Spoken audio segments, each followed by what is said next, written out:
spending the time to teach when they're little. If I was reading, if I was doing something and I see that they didn't do something they were supposed to do, then your whole shift is fixing that issue with them right then and there. Nothing's more important. You can't ignore it, right? So you do have to work harder when they're little. As they start growing up, the conversations shift. When they want something or they have a question, they ask a question because they're asking for your advice or what you think. That's a teaching moment.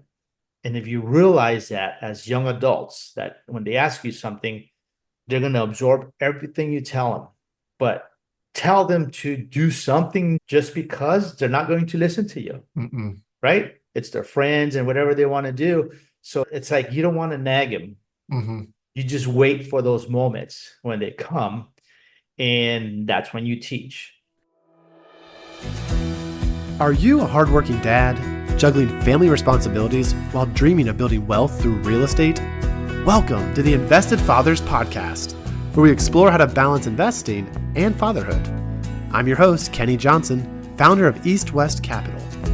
Over the past 5 years, I've been buying real estate to free up my time and secure my family's future. Now I'm here to help you do the same. Join me as we navigate the real estate world together, building wealth and strengthening our families. As my grandma always said, East West, home's best. Mr. Danny Flores, how's the morning been so far? Morning is good. Morning is good. Got started early. Are you a coffee drinker?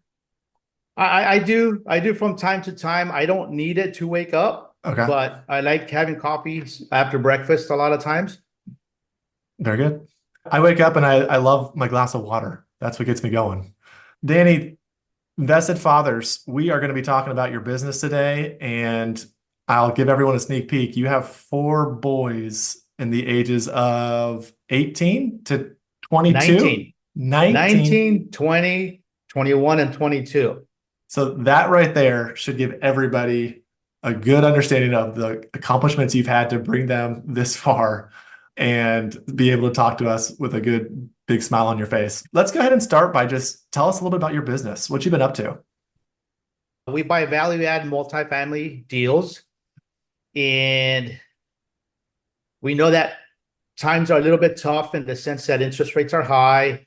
We have a lot of new supply coming online. The market's a little bit different as if it was 2-3 years ago. But nevertheless, buy these deals from broker relationships. We do, in some cases, heavy renovations. Sometimes they're operational plays where we go in there and just fix the operations because the deals have already been renovated. But it all depends.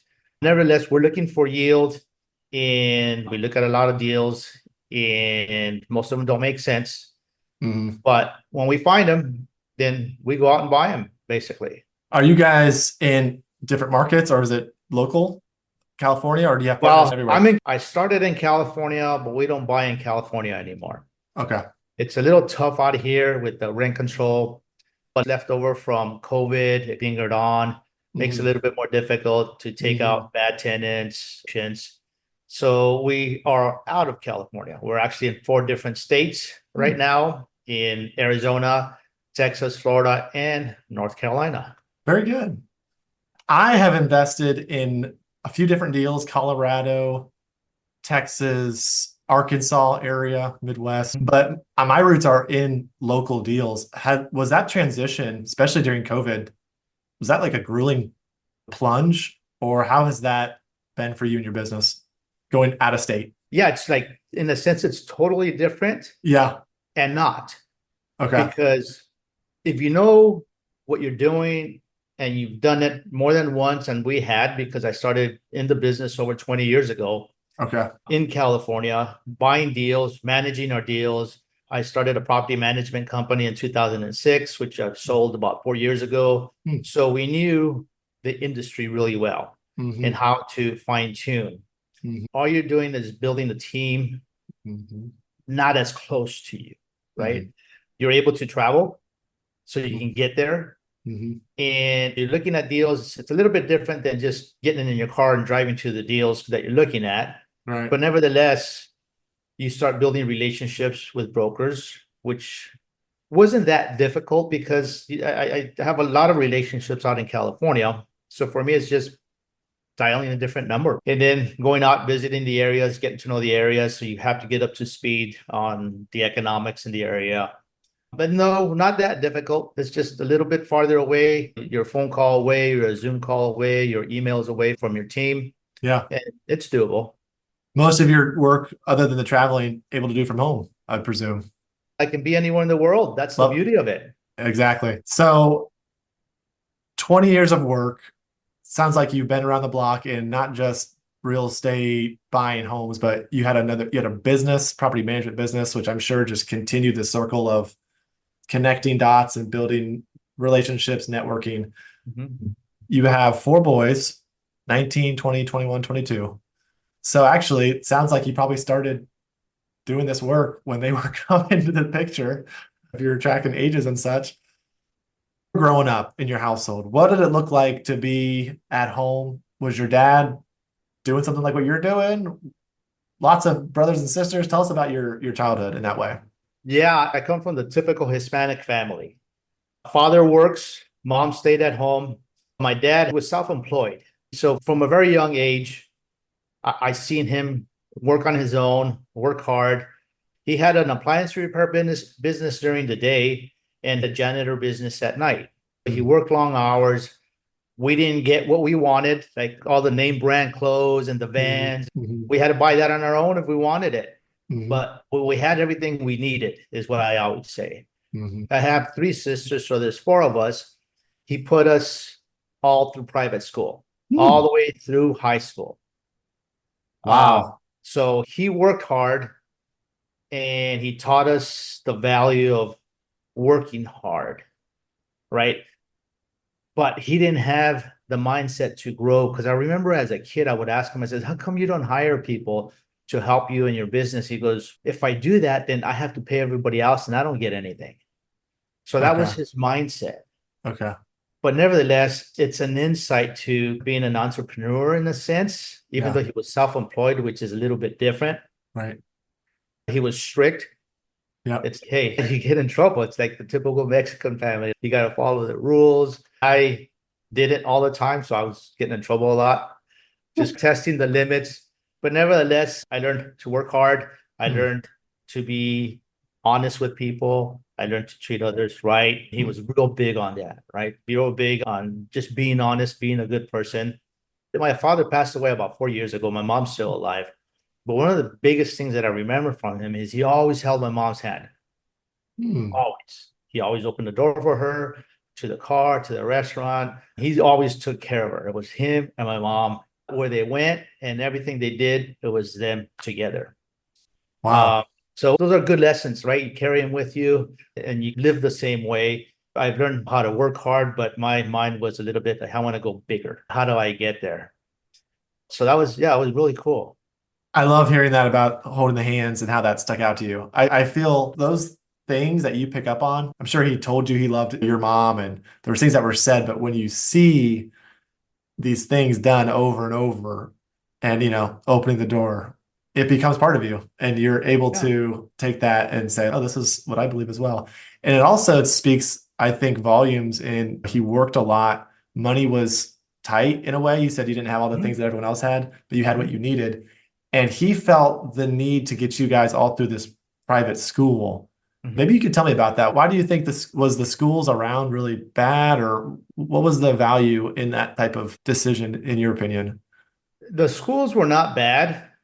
We didn't live in a bad area, but I believe he was trying to shield us from, even though, because private school is a little bit different than public school. Very much nowadays, I would say. Yes, right. And it was a Catholic school. So it's a little bit more religious. You're supposed to be a little bit more well-behaved, not all the time, but I think most of the time. So you get away from bad element as well. And I do think, having seen it with my children, that private school is, the education's a little bit better or tougher. You do more work rather than less work. We had homework all the time. I was always studying. Not that I like studying. I don't want to give anybody the wrong impression, but we had to do the work, right? We had to Yeah, do, and I couldn't fail because that was a rule. Like I didn't have to have straight A's, but don't get bad grades. got it. But the school, the education there, the high school I went to was a 3-year high school. I do think it did set me ahead at an earlier age then. So I had an advantage, I think, Yeah. a bit. I was just talking with another investor regarding giving our kids advantages. You're looking at how you were brought up, the difficulties that were faced, at least financially. Your dad was working a lot. Like you Mhm. said, didn't have all the cool stuff. And now it's way different that you can spoil your kids if you wanted to. What has been the decision with you and your wife on how do we want to raise our kids? I mean, they're already 19, they're basically adults, more or less. Was that something that you guys talked about early on as they were coming into the picture of giving them, spoiling them, stuff like that? So having a little bit more money made a children's life different. But I was always thinking we can't just give him because then you create that entitlement mentality. Right. So I was always like, no. And I give you an example of how their life was different than ours. Say, as an example, on Christmas time, maybe we got one toy, Mm-hmm. and then you get a bunch of clothes from your grandma and everybody else that you really don't like, Mm-hmm. and you probably never wear it. Our kids got like an abundance of toys. I'm talking about it's almost like a Toys R Us in the house. Right. Because it's like this generation, my generation, we had our parents that struggled because my parents came from Mexico. We're first generation here in the States. Okay. So they struggled, right? They struggled, but they gave us the education and the foundation. We do a little bit better, so we have a little bit more money. The aunts and the uncles are doing better. They give more to the kids. And it got to the point where the kids would open up a present, literally take a car, right? They unwrap the car, they take it out of the box, they put it on the ground, and they stomp on it. It was more thrilling for them to break it instantly than not. So that's how much they had. So then I said, Yeah. okay, we can't do that. So came up with the idea, half of the presents you get, you pick which half you want. The other half, we're boxing them up and we're sending them to Children's Hospital. Because you guys are getting too much. How old were they when you decided that? They were little, 2, 3, maybe 4 years old. So they were little. We can't keep doing this. You guys have weight toys all over the place, underneath the Yes. beds, in the Man, closets. No, I've never heard that, but I love that. I right, absolutely love that because it does seem every year. I mean, we want to spoil our kids. We want to get them these little things, but Christmas morning, it's like they're just mindlessly, what's the right, next one? What's the next one? And it's right. like we're creating a monster here because they're not Yes. even like looking at what we just gave them. Mm-mm. So you were like, hey, you pick the ones you want, and then we're gonna box them up and give it. I love that. That's And you awesome. can only keep half. You can That only keep half. So they get to choose the ones they they can want, choose. but the other Yeah, it's ones their are gonna toys. go. And then you pick the ones you're going to give away. That's great. So that's teaching two things. Yeah. That's teaching to give to the less fortunate, Yes. which is super important. I believe we have to give back. We always have to give back. Even when we don't have a lot to give back, we give back. If you can't give $10 away, if you say, I'm going to give 10% of what I make, you made $100. If you can't give $10 away today, you think you're going to give away $1 million when you make 10 million? It doesn't work that way. You got to start. So you start teaching them from when they're little. Mm-hmm. So that was one. Then as they grew a little older, they started getting money. Mm-hmm. So I kid you not, these kids would get $300 or $400 on a birthday. Who has that kind of money? Like it's just a lot of money. And they don't even know. So this was the rule. Half of that money you get, you're going to deposit in the bank. Mm. So you're teaching them how to manage money a little bit. So then I take them to the bank and I take all the information that they need, the account number and everything else. I'd have them fill out that deposit slip. Mm-hmm. And because by then they knew how to write already, how they can do the numbers and all. So they'd fill it up and they'd walk up to the cashier and they wouldn't even reach. So their hands would go up. They don't even see who's there, but it's going through the motion, right? Put the money and the deposit slip up on top. And as they grew, they're able to see who they're dealing with. But nevertheless, you're teaching them this, Yeah, I right? love it. Then the other half, they can do whatever they want with it. But it was Mhm. funny because we take them to Toys R Us and they literally stand there and they didn't know what to pick. Because guess what? They had 1,000 toys at home already. They didn't need anything. So then I'd say, hey, listen, you don't have to spend the money. Save it. Maybe you want something bigger later and just save the money, but you don't have to spend it.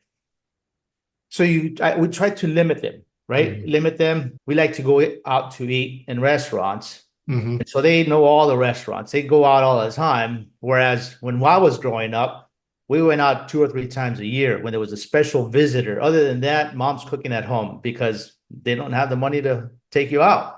So let me tell you a cool story of all these lessons. My oldest son, when he was 20, he says, Dad, when I turn 21, I'm going to have $100,000 in the bank and I'm going to buy my first piece of real estate. I said, right on, son. I said, how much you got right now? He goes, I got about 70. 20 years old, 70,000 in the saving money bank? from working. That's a And lot of I've money. never told them save money. It's the actions that you take with them and as a parent. So you can actually teach more by just doing. They Mhm. watch you like a hawk. Those Mhm. kids watch everything you do, everything you Mhm. say, your Mhm. language, your habits, everything. Mhm. Right. So then he turns 21. He says, Dad, he goes, I got $100,000 in the bank. A 21-year-old saved $100,000 without me telling them anything, right? So then I said, son, because I don't want, one of the things that I'm real careful about is just giving them. Mhm. I have a huge network. I've been in the business. I don't want to just give them things. They have Mhm. to work their way up to it. I'm here to help though. Mhm. And so I said, son, and at that time I had a deal, was raising money for a deal. And I said, son, I got your deal. I can't remember, you put 25,000 or 50,000 or something like that into his first real estate deal. That year he did two. Now on his third one. He's my oldest, so he was 21. At that Yep. time, my third son, who at that time was 18, heard us and says, Dad, he goes, I want to get in on that deal too. He goes, I have $35,000 in the bank. I'll put 25 in. So he gets on his first deal too. Interesting. So that's the results of it, right? Of what you do, your Mm. discipline, of them Mhm. seeing you consistently work or Mm. do what you're going to do. I'm not hovering over them. I'm not Mm. telling them, hey, you have to do this, hey, you have to Mm. do that. Mhm. Not at all. Mhm. Now they're all in college right now. My oldest wants to be an FBI. Mm. So FBI, you have to have a bachelor's and you have to be 23 years old.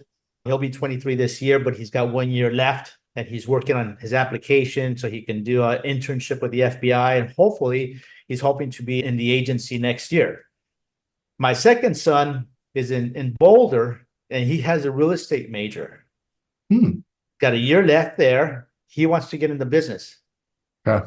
My third son just got accepted to USC and he has a real estate major with a potential minor in private equity or mergers and acquisitions. And then my fourth, that just graduated from high school, he wants to be a priest. So he's doing his community college before he goes in. Wow.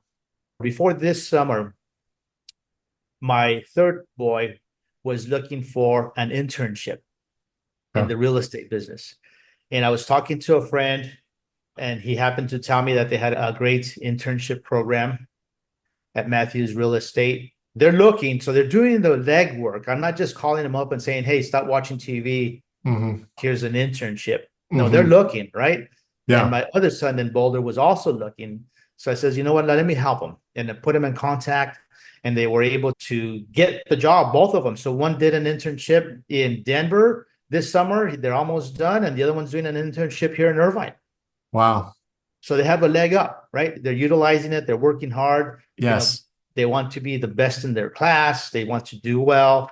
So yeah, I'm a proud That's dad. awesome. Danny, way to go, buddy. And I have younger kids, 3 and 7, but where you're sitting right now, what you've just explained, it feels like gold stars of just like you brought them to being able to be independent, think for themselves, be driven, learn saving. I think teaching our kids about money, obviously invested fathers, there's obviously talk about money, but really understanding where you fit. The priest, the youngest one, he's going to have different trajectory than the other guys. Of course, they're all the two, I guess, in the middle may have a similar, but FBI, it's not all about how rich can we get. Mm-hmm. Before we hit record, you had talked to me about your view of fulfillment and Thrive Zone. Tell me again what that was about. Yeah, you mentioned that you were doing rehabbing houses, right? But that didn't get you excited, but you start exploring and learning about raising capital, and you're talking to people, and that gets you excited.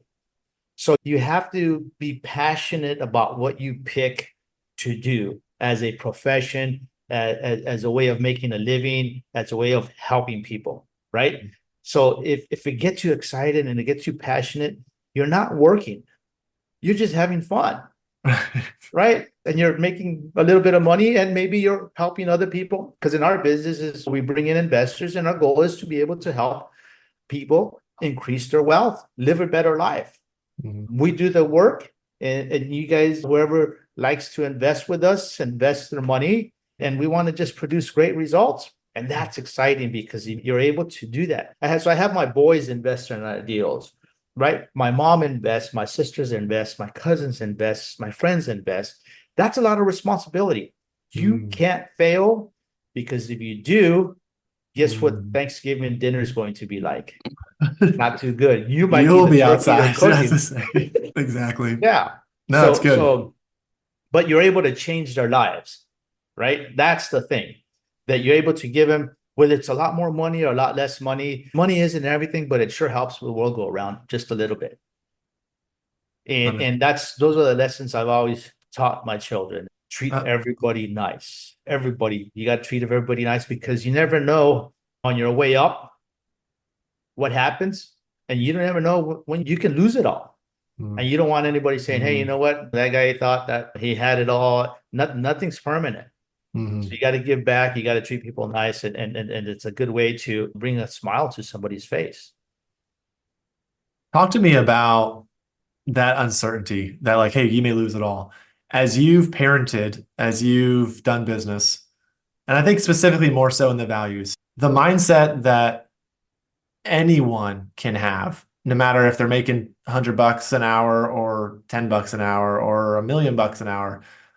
How do you view risk? Maybe is the best way to put it. How do you view being able to live that way? Scary. Risk is scary. And it's interesting. So I get a chance to meet a lot of people that are getting into the business, that are new, that have had different careers, and say, hey, we want to get into the investments in the multifamily business. And so I get to talk to them. And then one of the biggest things that stops people sometimes from progressing is fear, right? Whether you have a thought, as entrepreneurs, we're always trying things. And I'll guarantee you that we have more failures than successes. All you need to have is just one success. But which one is it? So the answer to that is get comfortable with the risk and get comfortable with the fear. I do the real estate deals, and I've done a whole lot of them. And I'm always scared. That fear never goes away. You're signing on the loan, and you're taking people's money. That's my biggest fear, is failing everybody. But you can't let the fear stop you. So you have to overlook that and say, I got to keep going. And sometimes things don't work out perfectly as planned, but you have to make small, quick changes and understand. I think the biggest thing to understand is, if something isn't working, you can't keep doing the same thing and expect a different result, which is a definition of insanity. Make the changes. And if you don't know which changes to make something. And be ready to shift again if it doesn't work. But what if it does? You just learned something, right? And if you do it enough times, your weapons of arsenal actually build. So you have more experience where you can reach in and say, oh yeah, I've been through that. Let me do that.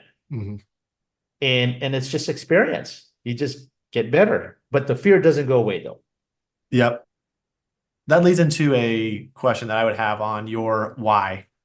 And I know everyone has a specific why, but when you're facing that fear, put into words, what gives you that gumption to say, hey, I'm going to try this, even though I'm signing this loan right now, there's a chance this might not work, but this is why I'm doing this. What would you say that for yourself? One is my children, right? As a father, you want to teach them as much as you can. You want them to see you producing so that they can produce.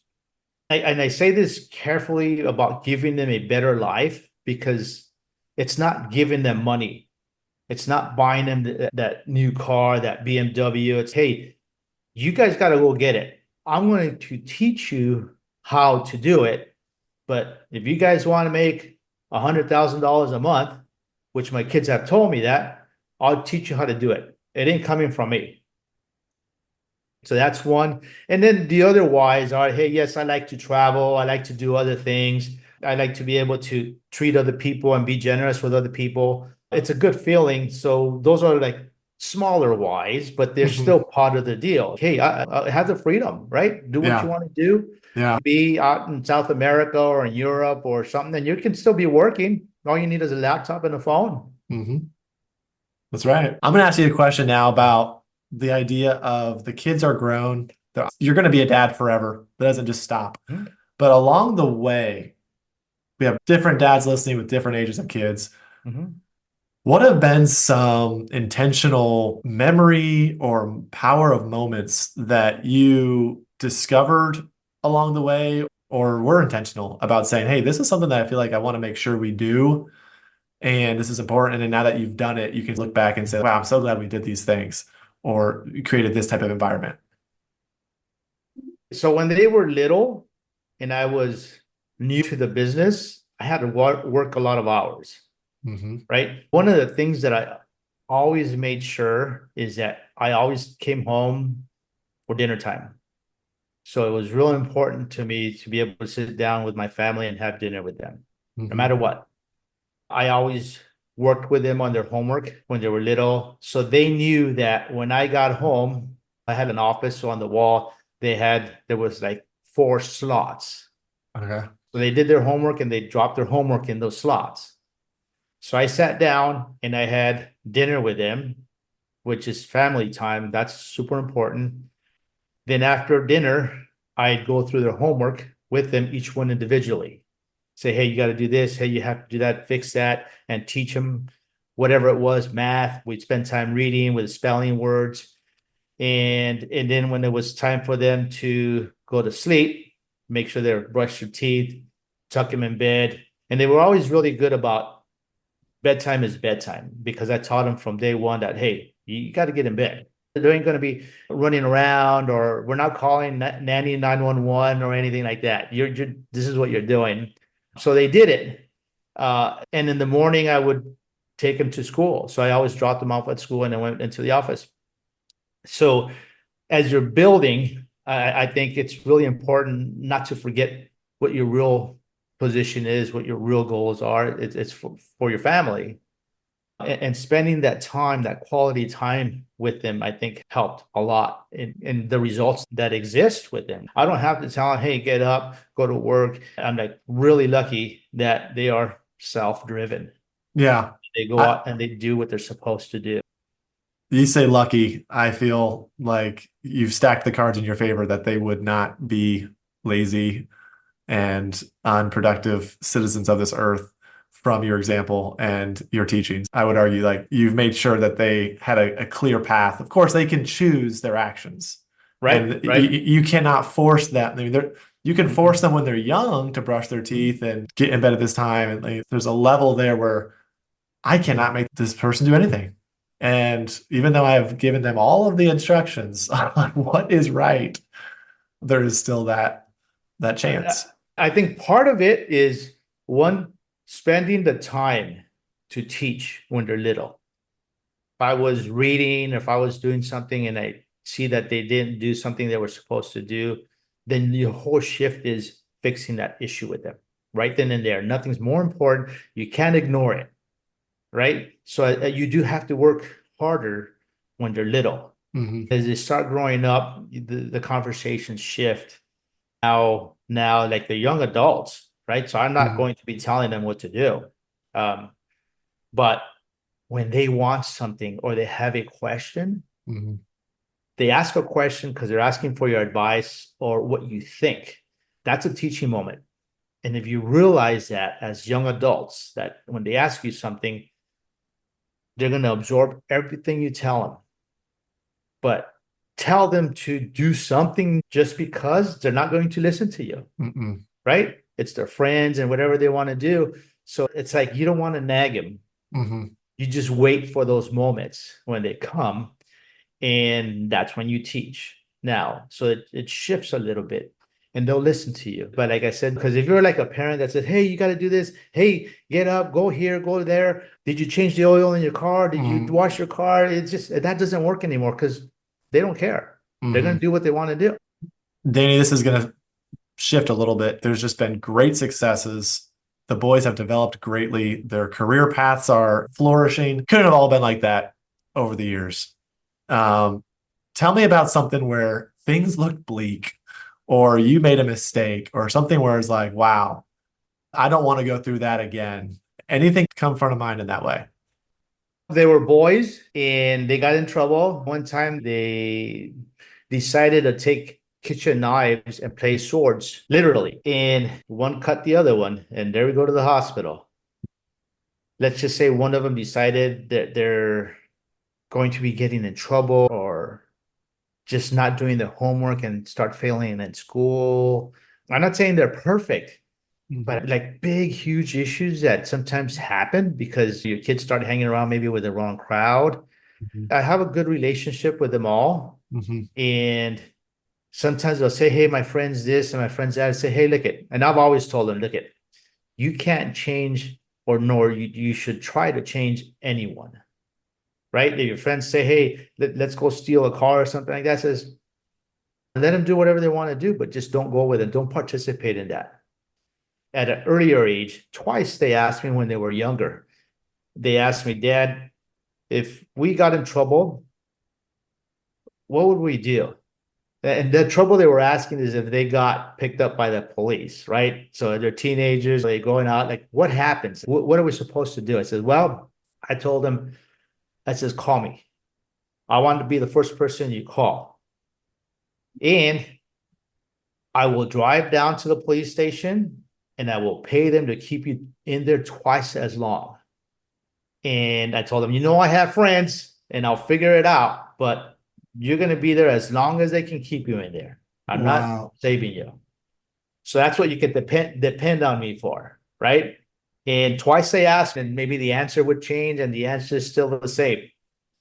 So they never got in trouble. I love that. That's great. Danny, traveling, they're different places now. What are some things that you guys are doing now?